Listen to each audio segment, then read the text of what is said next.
Keluaran pasal 2. Musa lahir dan diselamatkan. Seorang laki-laki dari keluarga Lewi kawin dengan seorang perempuan Lewi. Lalu mengandunglah ia dan melahirkan seorang anak laki-laki. Ketika dilihatnya bahwa anak itu cantik, disembunyikanlah 3 bulan lamanya. Tetapi ia tidak dapat menyembunyikannya lebih lama lagi. Sebab itu diambilnya sebuah peti pandan, dibakalnya dengan gala-gala dan ter. Diletakkannya bayi itu di dalamnya dan ditaruhnya peti itu di tengah-tengah terebau di tepi sungai Nil. Kakaknya perempuan berdiri di tempat yang agak jauh untuk melihat apakah yang akan terjadi dengan dia. Maka datanglah putri Firaun untuk mandi di sungai Nil. Sedang dayang-dayangnya berjalan-jalan di tepi sungai Nil. Lalu terlihatlah olehnya peti yang di tengah-tengah teberau itu. Maka disuruhnya hambanya perempuan untuk mengambilnya. Ketika dibukanya, dilihatnya bayi itu dan tampaklah anak itu menangis, sehingga belas kasihanlah ia kepadanya dan berkata, "Tentulah ini bayi orang Ibrani." Lalu bertanyalah kakak anak itu kepada putri Firaun, "Akan kupanggilkah bagi tuan putri seorang inang penyusu dari perempuan Ibrani untuk menyusukan bayi itu bagi tuan putri?"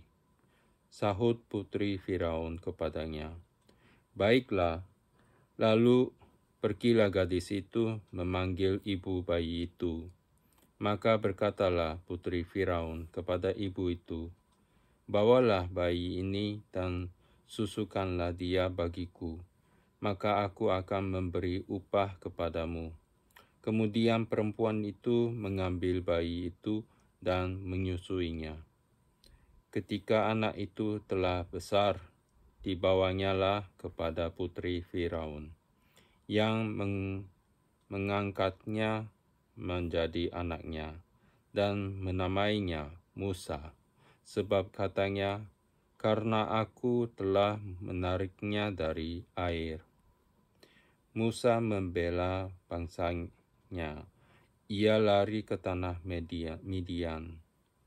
Pada waktu itu, ketika Musa telah dewasa, ia keluar mendapatkan saudara-saudaranya untuk melihat kerja paksa mereka. Lalu dilihatnyalah seorang Mesir memukul seorang Ibrani, seorang dari saudara-saudaranya itu. Ia menoleh ke sana sini, dan ketika dilihatnya tidak ada orang, dibunuhnya orang Mesir itu dan disembunyikannya mayatnya dalam pasir. Ketika keesokan harinya ia keluar lagi, didapatinya 2 orang Ibrani tengah berkelahi.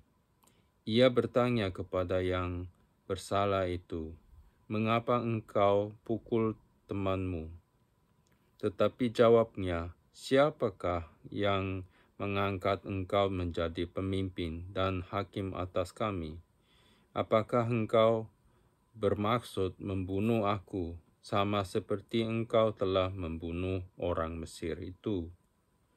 Musa menjadi takut, sebab pikirnya, tentulah perkara itu telah ketahuan.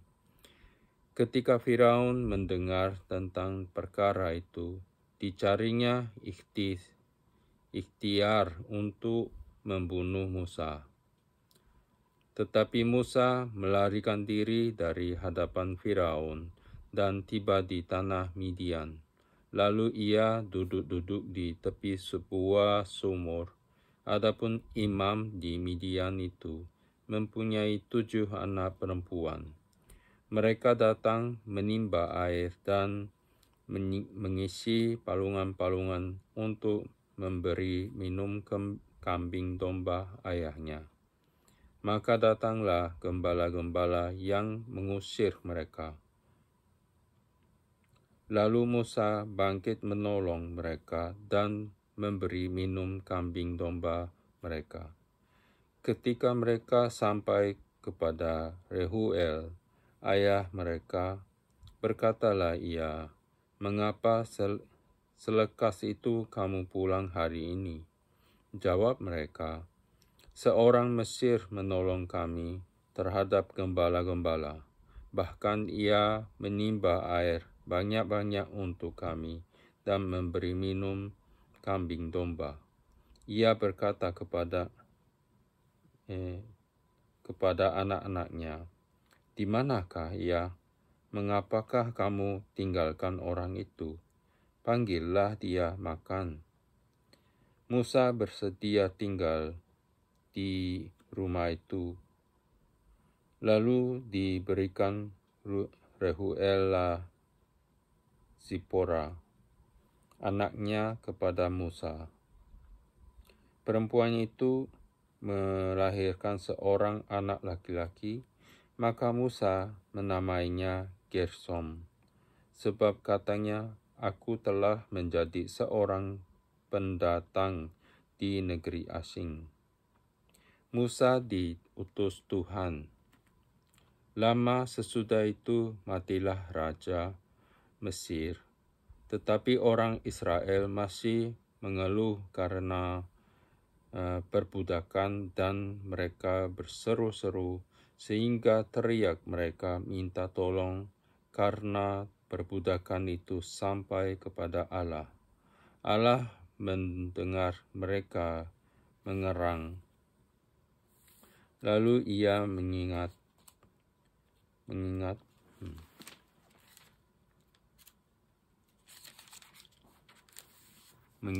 kepada perjanjiannya dengan Abraham, Ishak, dan Yakub. Maka Allah melihat orang Israel itu dan Allah memperhatikan mereka. Pasal 3. Adapun Musa, ia biasa menggembalakan kambing domba Yitro, mertuanya, imam di Midian. Sekali ketika ia menggiring kambing domba itu ke seberang padang gurun, sampailah ia ke gunung Allah, yakni gunung Horeb. Lalu malaikat Tuhan menampakkan diri kepadanya. Di dalamnya lah api yang keluar dari semak duri. Lalu ia melihat dan tampaklah semak duri itu menyala, tetapi tidak dimakan api. Musa berkata, "Baiklah, aku menyimpang ke sana untuk memeriksa penglihatan yang hebat itu. Mengapakah tidak terbakar semak duri itu?" Ketika dilihat Tuhan bahwa Musa menyimpang untuk memeriksanya, berserulah Allah dari tengah-tengah semak duri itu kepadanya, "Musa, Musa." Dan ia menjawab, "Ya Allah." Lalu ia berfirman, "Janganlah datang dekat-dekat. Tanggalkanlah kasutmu dari kakimu, sebab tempat di mana engkau berdiri itu adalah tanah yang kudus." Lagi ia berfirman, "Akulah Allah ayahmu, Allah Abraham, Allah Ishak, dan Allah Yakub." Lalu Musa menutupi mukanya, sebab ia takut memandang Allah.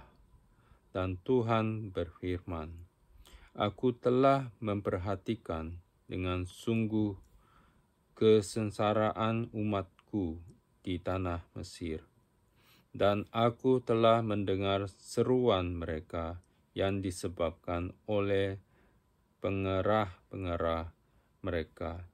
Ya, aku mengetahui penderitaan mereka.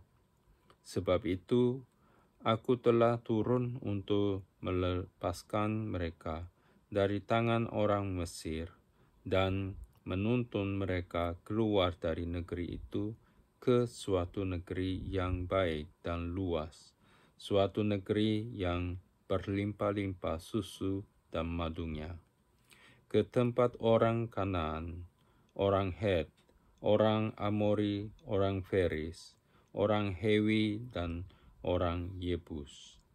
Sekarang seruan orang Israel telah sampai kepadaku, juga telah kulihat betapa kerasnya orang Mesir menindas mereka.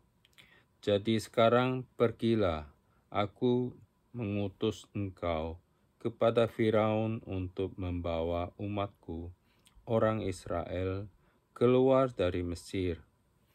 Tetapi Musa berkata kepada Allah, "Siapakah aku ini?"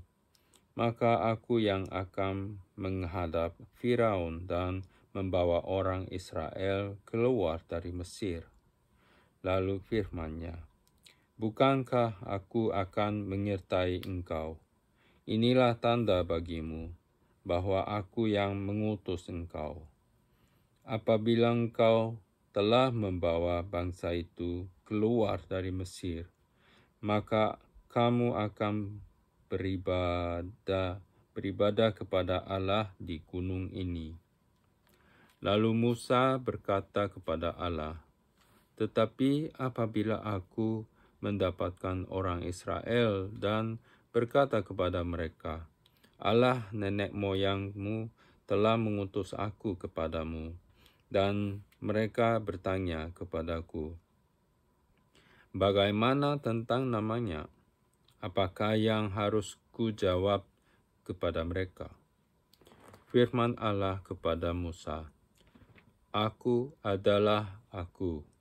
Lagi firman-Nya, "Beginilah kau katakan kepada orang Israel itu, Akulah Aku, telah mengutus Aku kepadamu."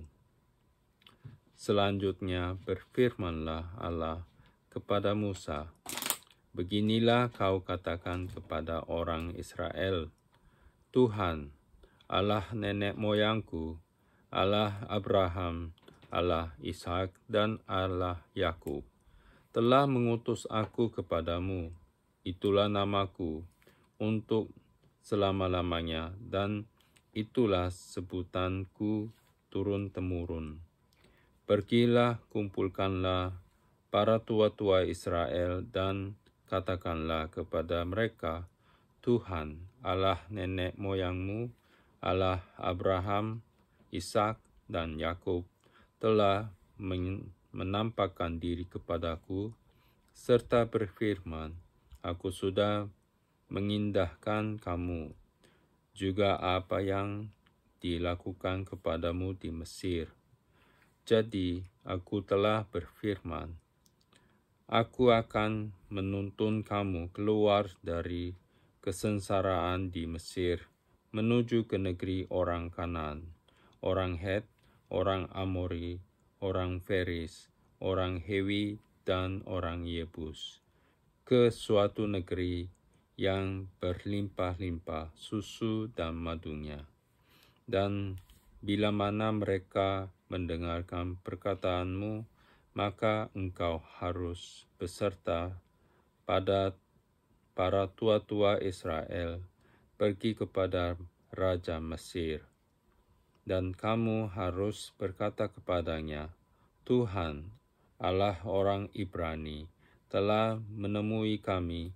Oleh sebab itu, izinkanlah kiranya kami pergi ke padang gurun 3 hari perjalanan jauhnya untuk mempersembahkan korban kepada Tuhan, Allah kami.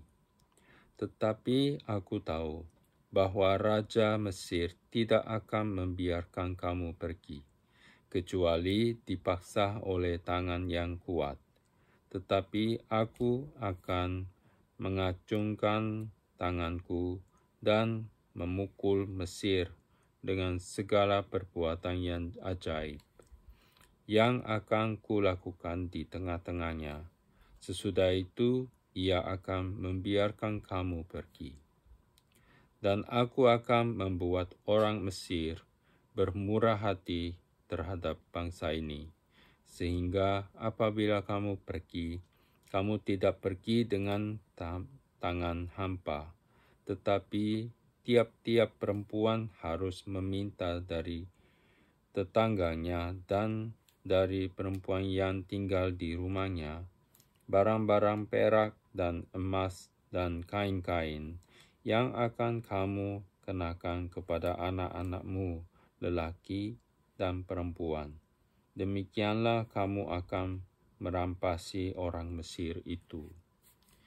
Pasal 4. Lalu sahut Musa, bagaimana jika mereka tidak percaya kepadaku dan tidak mendengarkan perkataanku, melainkan berkata, Tuhan tidak menampakkan diri kepadamu? Tuhan berfirman kepadanya, apakah yang di tanganmu itu? Jawab Musa, tongkat. Firman Tuhan, lemparkanlah itu ke tanah. Dan ketika dilemparkannya ke tanah, maka tongkat itu menjadi ular, sehingga Musa lari meninggalkannya.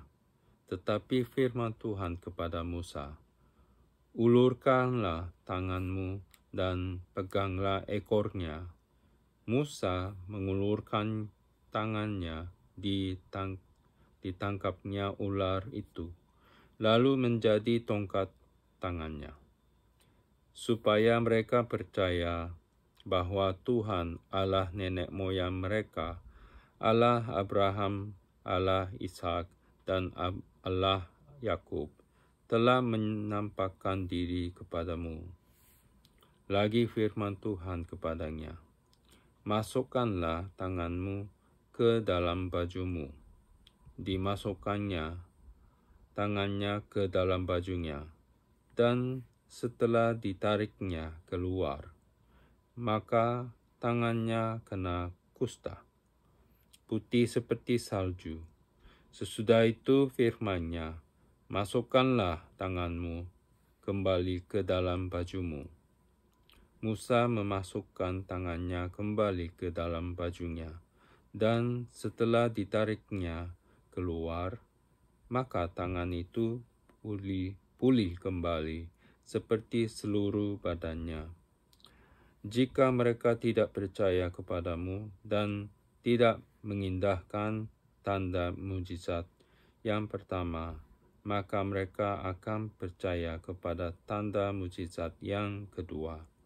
Dan jika mereka tidak juga percaya kepada kedua tanda mujizat ini dan tidak mendengarkan perkataanmu, maka engkau harus mengambil air dari sungai Nil dan harus kau curahkan di tanah yang kering.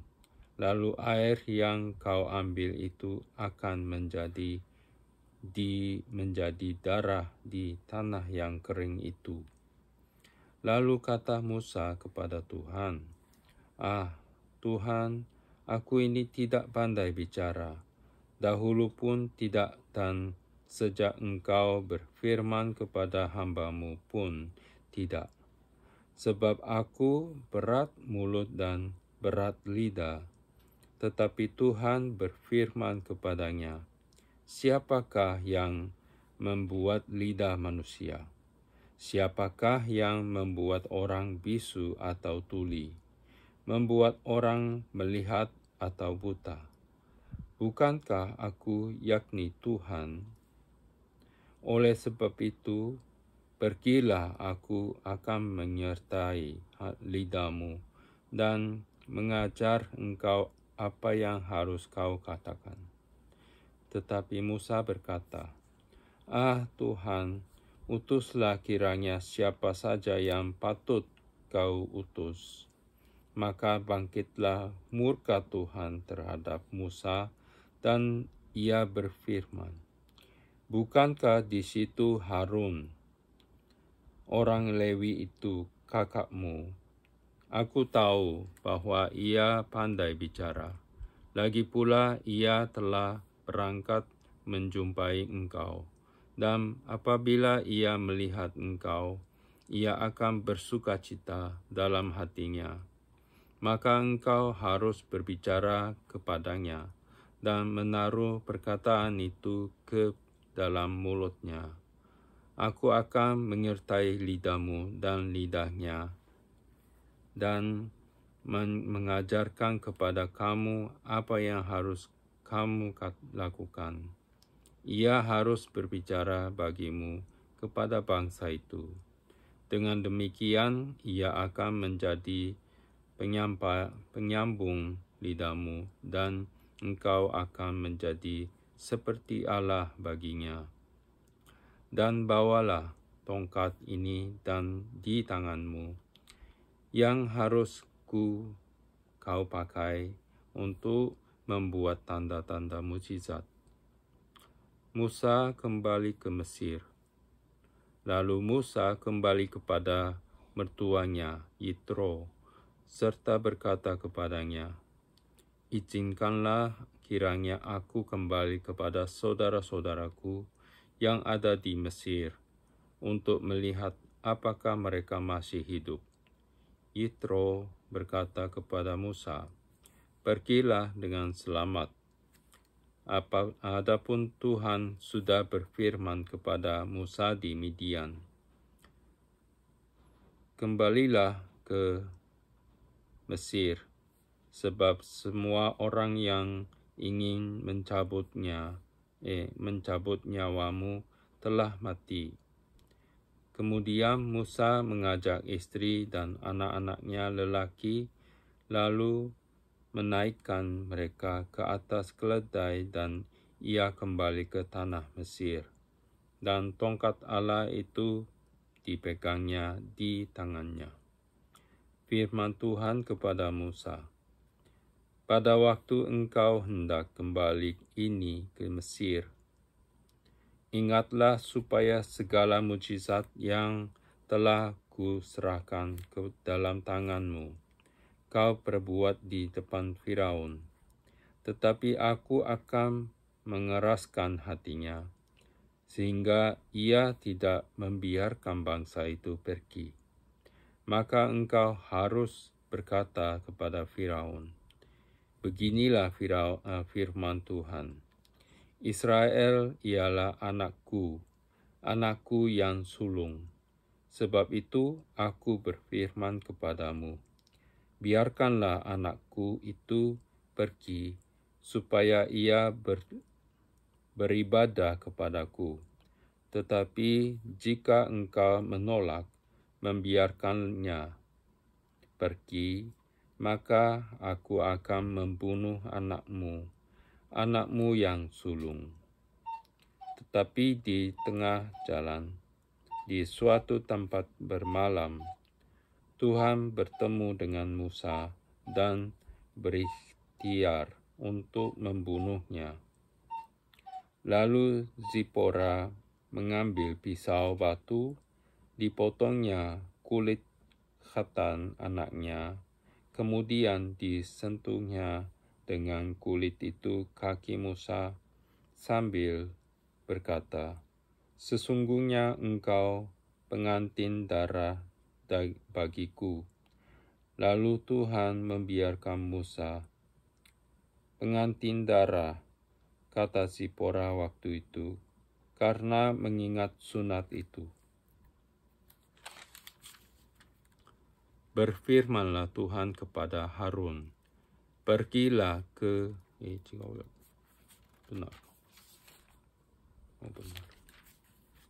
Berfirmanlah Tuhan kepada Harun, "Pergilah ke padang gurun, menjumpai Musa.